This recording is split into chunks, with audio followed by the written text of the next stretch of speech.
Como conceitos bakhtinianos são abordados nos parâmetros curriculares nacionais de língua portuguesa. É sobre isso que eu falo nesse vídeo. Sou Lucas Maciel, professor na Universidade Federal de São Carlos e estudioso das obras do Círculo há cerca de 20 anos.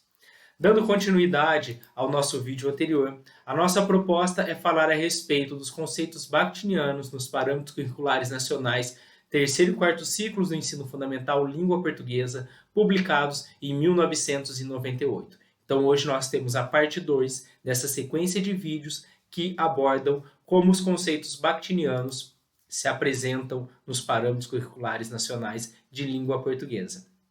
Nossa proposta é observar como os PCNs mobilizam as noções de linguagem, de língua e outros conceitos bakhtinianos nas propostas de ensino de língua portuguesa.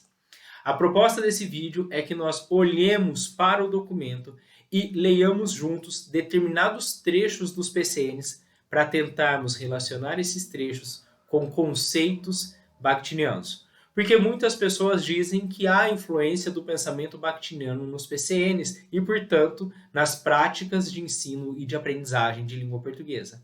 Mas quais são esses conceitos? Onde estão esses conceitos no texto dos PCNs? Essa é a proposta desse vídeo. Então, vamos lá.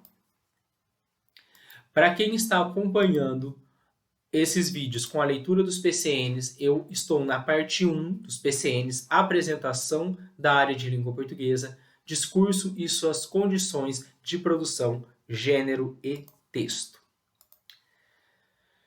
Na página 18 dos PCNs, os PCNs vão trazer uma crítica a um determinado ensino que se fazia na época, e aí eles propõem como deveria ser o ensino, através da valorização das hipóteses linguísticas elaboradas pelos alunos no processo de reflexão sobre a linguagem e um trabalho voltado para o trabalho com textos reais, ao invés de textos especialmente construídos para o aprendizado da escrita.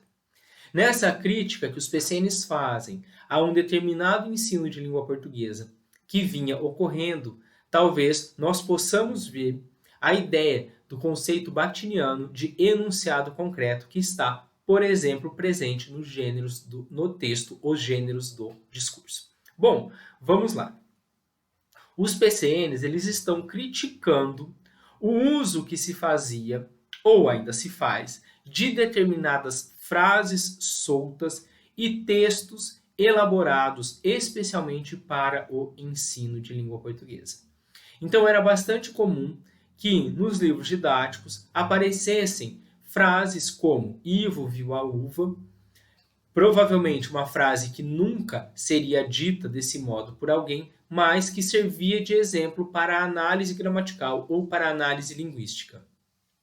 Também havia nos livros didáticos determinados textos que mais se pareciam com uma sequência de frases soltas, mas essas frases soltas serviam para abordar determinado ponto gramatical ou determinado ponto linguístico que o material didático pretendesse abordar. A crítica, portanto, que os PCNs fazem é a respeito desses textos e frases que são especialmente formulados apenas para a exploração de determinados pontos linguísticos e gramaticais. O que eles estão propondo é o trabalho com textos reais, ao invés de textos especialmente construídos para o aprendizado da escrita. Quando nós olhamos os PCNs falando a respeito do trabalho com textos reais, talvez nós possamos relacionar essa discussão com a ideia do Bakhtin de que a análise linguística deveria se voltar para enunciados concretos. Mas o que é um enunciado concreto? Um enunciado concreto é aquele que foi efetivamente falado por um sujeito real, direcionado para um sujeito real e com um objetivo comunicacional real. Vamos a exemplos. Eu, como professor de língua portuguesa, posso escrever na lousa a frase "A casa é linda" e realizar ali uma análise linguística ou uma exploração de pontos gramaticais, como, por exemplo, sujeito, verbo de ligação, predicado, predicativo do sujeito. Eu formulei essa frase para analisar esses aspectos da análise sintática. O que acontece? Nesse caso, existe um sujeito real, o professor, existem sujeitos reais, os alunos, mas o nosso objetivo comunicacional não é informar alguém a respeito da existência de uma casa que seria linda. A frase serve apenas como instrumento para a exploração desses pontos gramaticais. Tanto assim que se a frase fosse "a casa é horrível", da mesma maneira nós poderíamos fazer a análise sintática, com a única diferença que o predicativo do sujeito não seria mais linda, mas seria horrível. Bem diferente é se eu fosse um corretor de imóveis e estivesse com um cliente mostrando casas para ele e falando que uma determinada casa é linda. Nesse caso, eu tenho um sujeito real, o corretor, um interlocutor real, o cliente, e um objetivo comunicacional real. Eu pretendo algo real no mundo por meio da minha frase. Porque ao informar o cliente de que a casa é linda, eu espero que ele se interesse pela casa e, quem sabe, compre a casa. Além disso, eu sei da minha responsabilidade profissional ao falar que a casa é linda, porque se a casa não for linda, esse sujeito vai passar a desconfiar da minha atuação profissional. Então veja como a mesma frase pode ser considerada um enunciado abstrato, nos termos do Bakhtin, que é aquele enunciado formulado apenas para exemplificar ou explorar um determinado ponto gramatical ou linguístico, e esse mesmo enunciado pode ser um enunciado real, desde que empregado efetivamente por sujeitos reais e com intenções comunicativas reais. O que acontece? O Bakhtin propõe, então, que a análise linguística ela seja feita a partir de enunciados reais, e não como às vezes nós vemos, inclusive nas análises linguísticas, quando o autor, o pesquisador, ele cria exemplos ao invés de explorar os textos que já existem na realidade. Então, o que o Bakhtin está propondo é que nós exploremos textos e falas reais, enunciados reais. E os PCNs parecem repercutir essa ideia quando eles falam que o ensino e o aprendizado de língua materna, de língua portuguesa, deve ser realizado a partir de textos reais e não de textos ou frases construídos especialmente para o ensino. Eu já abordei essa questão do enunciado concreto e do enunciado abstrato neste vídeo que tem por título Enunciado Concreto, que está no canal, e eu deixo aqui como indicação para quem quiser se aprofundar nesse tópico. Sigamos. Na sequência, nós lemos na página 19, os PCNs dizendo: a razão de ser das propostas de leitura e escuta é a compreensão ativa e não a decodificação e o silêncio. A meu ver, isso repercute a ideia do Bakhtin de que nós temos uma compreensão responsiva ativa. Compreensão responsiva ativa que é discutida no texto Os Gêneros do Discurso. Vejamos uma passagem do texto Os Gêneros do Discurso. A compreensão de uma fala viva, de um enunciado vivo, é sempre acompanhada de uma atitude responsiva. Toda a compreensão é prenhe de resposta e, de uma ou de outra forma, forçosamente a produz. O ouvinte torna-se o locutor. Neste caso, eu estou trazendo essa passagem da edição de 1992 da Estética da Criação Verbal, em que nós encontramos também o texto Os Gêneros do Discurso. Quem me acompanha no canal sabe que eu prefiro, porque esta edição ela é vertida a partir da tradução francesa. Então não é uma edição direta do russo. Eu prefiro a tradução direta do russo, que aparece no Brasil a partir de 2003, tradução realizada pelo professor Paulo Bezerra. Também existe o livro Estética da Criação Verbal com outras capas. E, mais recentemente, saiu uma nova tradução também do professor Paulo Bezerra, em que ele traz os gêneros do discurso. Essa tradução é uma tradução revista pelo próprio Paulo Bezerra. Bom, mas como os PCNs, na época, estavam fazendo referência ao texto de 92, eu trouxe aqui o texto de 92. Então, vamos lá. O Bakhtin, falando a respeito da compreensão da oralidade, no caso, ele vai falar que nós sempre compreendemos uma fala viva por meio de uma atitude responsiva, que a nossa compreensão é uma resposta. Por quê? Porque ao me ouvir neste vídeo, por exemplo, você está compreendendo ativamente esse vídeo, você não é um sujeito passivo. Tanto assim que os diferentes sujeitos, ao interagirem com uma fala, eles respondem de modo diferente. Essa resposta não precisa ser verbalizada, pode ser apenas uma compreensão silenciosa, em que o sujeito pensa: estou entendendo o que está sendo dito, não estou entendendo, estou gostando, não estou gostando, e ele vai relacionando aquilo que ele ouve com outros enunciados com os quais ele já teve contato, com as informações que ele já tem. Ele relaciona, por exemplo, a escuta deste vídeo com outros textos que ele já tenha lido. Justamente porque cada um de nós tem os seus conhecimentos, as suas informações, as vozes que habitam a sua consciência, é que cada um de nós responderá ativamente de um modo diferente àquilo que é escutado. E o Bakhtin também vai dizer que, embora aqui ele esteja falando a respeito da compreensão da fala, isso é mutatis mutandis, mudando o que tem que ser mudado, aplicável à escrita. Ou seja, também nós, quando interagimos com textos escritos, nós compreendemos ativamente aqueles textos escritos. Então, durante a leitura de um romance, por exemplo, nós vamos pensando: estou gostando, não estou gostando, acho que essa atitude desse personagem é adequada, é inadequada. Nós relacionamos aquela leitura com fatos da nossa vida, com outras leituras. Enfim, nós compreendemos ativamente os enunciados, não passivamente. Aliás, o fato de que nós compreendemos levando aquilo que nós lemos ou escutamos para a nossa consciência também se relaciona à ideia da compreensão que o Voloshinov traz na primeira parte de Marxismo e Filosofia da Linguagem.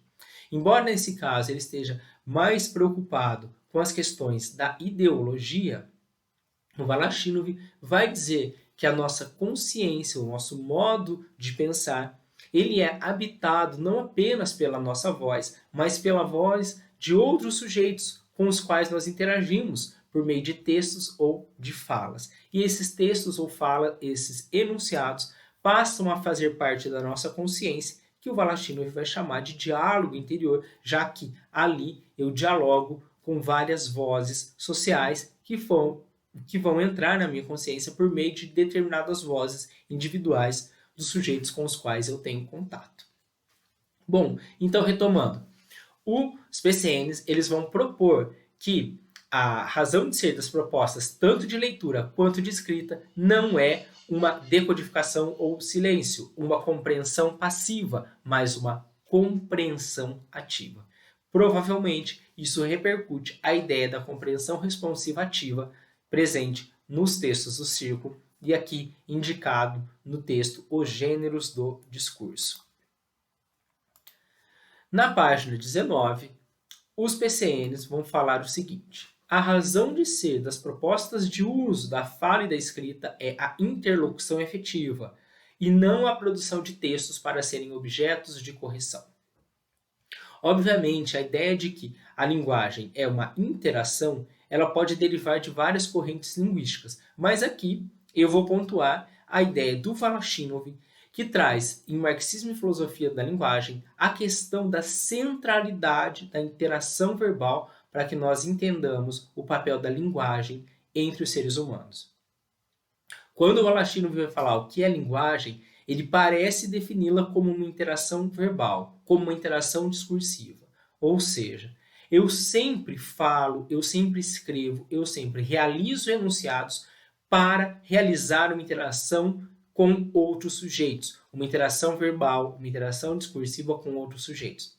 O principal modo de nós interagirmos com os outros sujeitos é através da interação verbal, através das palavras, sejam de palavras na oralidade, sejam de palavras na escrita.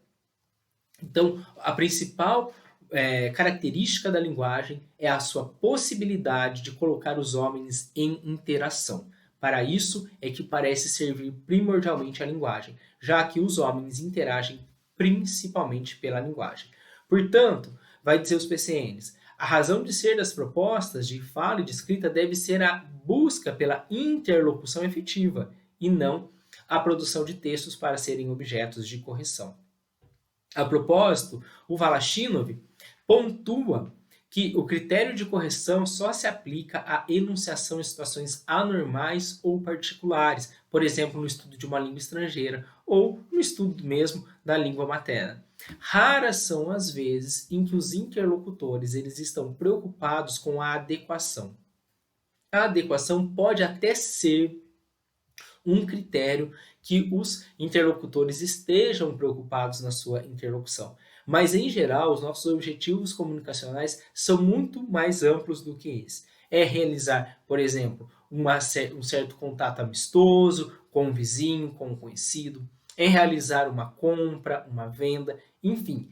O critério de correção ele está em poucos contextos enunciativos, ele é um critério que vai estar presente principalmente quando nós pensamos nas questões de ensino, mas em geral as pessoas não estão tão preocupadas com a questão da correção. A questão da correção gramatical, ela é, digamos assim, um adendo, um adicional, mas ela não é o principal da interação verbal, da interação humana. Pensemos, por exemplo, uma mãe interagindo com uma criança. Ainda que ela possa estar, de alguma maneira, preocupada com a correção verbal, bem mais amplo do que esse objetivo é, de fato, interagir com aquela criança, passar ensinamentos com aquela criança, adverti-la, por exemplo, dos perigos de determinada brincadeira, do lugar que aquela criança vá, enfim. Nas nossas interações verbais comuns, o critério da correção é um critério adicional. Talvez por isso, o ensino e aprendizagem também deveria olhar principalmente para a questão dessa nossa interlocução efetiva e não tanto para essa questão da correção gramatical, que é mais um adicional. Aqui eu cito essa passagem a partir da edição de Marxismo e Filosofia da Linguagem de 79, mas deixo aqui registrado que nós temos agora uma tradução direta do russo que saiu em 2017 e que é, a meu ver, mais recomendável para quem queira estudar. Mas eu trago a de 79 porque é a que os PCNs fazem referência. Era o texto direto do russo ainda não existia à época dos PCNs. Sigamos. Na sequência, nós lemos: os homens e as mulheres interagem pela linguagem tanto numa conversa informal entre amigos ou na redação de uma carta pessoal, quanto na produção de uma crônica, uma novela, um poema, um relatório profissional. Eu trouxe esse trecho apenas para mostrar como os PCNs eles começam a exemplificar os usos da linguagem por meio de vários gêneros discursivos. Então, avançando para além daquela ideia de tipos textuais, dissertação, narração, descrição, os PCNs começam a exemplificar vários gêneros discursivos. Isso, a meu ver, é uma influência do pensamento bakhtiniano que propõe que nós olhemos que os gêneros do discurso eles estão presentes em nossa vida e que nós só interagimos por meio de gêneros do discurso. Ou seja, toda vez que nós falamos, toda vez que nós escrevemos, nós realizamos necessariamente um gênero do discurso. Não existe a fala em abstrato, não existe a escrita em abstrato, existe a realização da fala ou da escrita por meio de um determinado gênero discursivo. Por isso que os homens e as mulheres, ao interagir, eles realizam a linguagem em um gênero como a conversa informal, como uma carta, como uma crônica, como uma novela, um poema ou um relatório profissional. Então, quando os PCNs eles exemplificam esses gêneros, eles também já vão indicando que seria interessante a escola trazer para o seu universo vários gêneros discursivos. Gêneros que extrapolem a tipificação mais comum entre descrição, narração e argumentação, e que também extrapolem somente os gêneros literários, os gêneros da literatura, e comecem a olhar que todas as práticas de uso da linguagem são realizadas por gêneros discursivos, como, por exemplo, um relatório profissional. Na página 20, nós lemos: cada uma dessas práticas se diferencia historicamente e depende das condições da situação comunicativa, nestas incluídas as características sociais dos envolvidos na interlocução. Me parece que aqui nós podemos relacionar esse trecho à ideia que o Valastino traz em Marxismo e Filosofia da Linguagem, quando ele diz que o uso da linguagem depende da situação social mais imediata e do meio social mais amplo. O que é essa situação social mais imediata e esse meio social mais amplo? Pensemos o seguinte: na interação entre um professor e um aluno numa sala de aula, eles estão em uma situação social mais imediata de interação verbal. Porque eu tenho um determinado sujeito, professor, e um determinado sujeito, aluno. E eles interagem nessa situação da comunicação, desempenhando determinados papéis, um de professor, outro de aluno. Mas esses papéis, inclusive aquilo, o modo como eles interagem, está marcado por um meio social mais amplo. Que meio social mais amplo é esse? Esse meio social mais amplo são os discursos, as ideologias, as instituições que prescrevem o modo como deve ser o ensino formal. Então, leis como LDB, como os próprios PCNs, normativas de secretarias de educação, todo esse discurso que mostra ou indica como deve ser o ensino, ele repercute na atuação dos papéis sociais desses sujeitos, professor e aluno, naquela interação social mais imediata. Obviamente, outro professor e outro aluno é uma outra situação social mais imediata. São situações sociais mais imediatas e específicas. Mas todas elas, nessa interlocução entre professor e aluno, de alguma maneira estarão marcadas por esse meio social mais amplo, que são os discursos, as práticas, as ideologias que moldam atualmente o ensino no país. Então vejamos, para eu entender a interação verbal, a interação discursiva entre os sujeitos, eu devo olhar para a interação entre aqueles sujeitos reais que estão em interlocução, mas entender que essa interlocução, que essa interação verbal, ela repercute aspectos mais amplos, que o Valastino vai chamar do meio social mais amplo.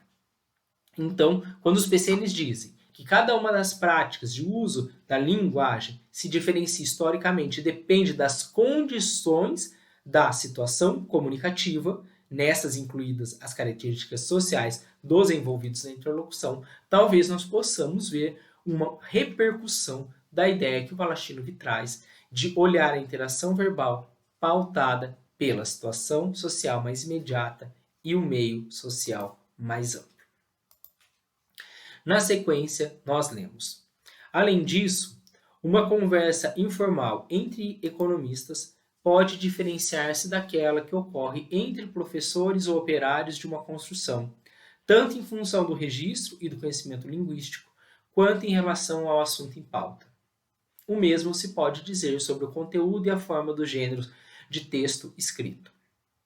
Basta pensar nas diferenças entre uma carta de amor de hoje e de ontem, entre um poema de Camões e um poema de Drummond, e assim por diante. Vejamos que, inicialmente, os PCNs estabelecem uma comparação entre uma conversa informal entre economistas e uma conversa informal entre professores ou operários, dizendo que essas conversas entre economistas e operários, elas se diferenciam por questões de registro e também de assunto. Quando os PCNs falam em registro, talvez nós possamos relacionar a ideia de estilo, conforme coloca o Bakhtin, um estilo mais formal, um estilo menos formal. E quando os PCNs trazem a questão do assunto, talvez nós possamos relacionar a ideia do conteúdo temático trazido pelo Bakhtin, aquilo a respeito do que se fala.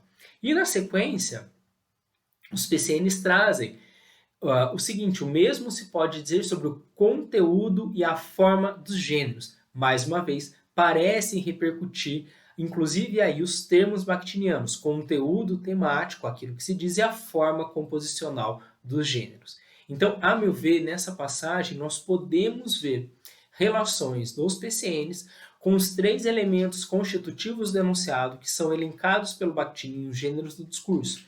Esses 3 elementos constitutivos são o conteúdo temático, aquilo sobre o que eu falo, a construção composicional, que em outros textos do Bakhtin também aparecem sobre a denominação de estrutura composicional, forma composicional e o estilo.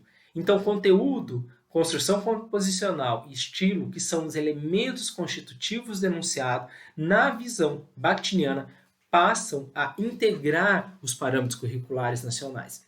Ainda que às vezes de forma, digamos, através de uma paráfrase, assunto, registro, essa ideia bakhtiniana de que o enunciado se realiza por meio de 3 elementos constitutivos, que são o conteúdo temático, a construção composicional e estilo, essa ideia bakhtiniana acaba repercutindo e aparecendo nos PCNs. E, de alguma maneira, portanto, vai indicando qual é a visão de enunciado e de gênero discursivo com o qual os PCNs estão trabalhando. A meu ver, isso mostra muito claramente que os PCNs eles estão, sim, advogando por uma perspectiva bakhtiniana de gêneros do discurso. Ainda que, como eu falei no vídeo anterior, os PCNs não empreguem especificamente a nomenclatura gêneros do discurso ou gêneros discursivos. Na sequência, nós vamos ler. Nesta perspectiva, língua é um sistema de signos específico, histórico e social, que possibilita a homens e mulheres significar o mundo e a sociedade.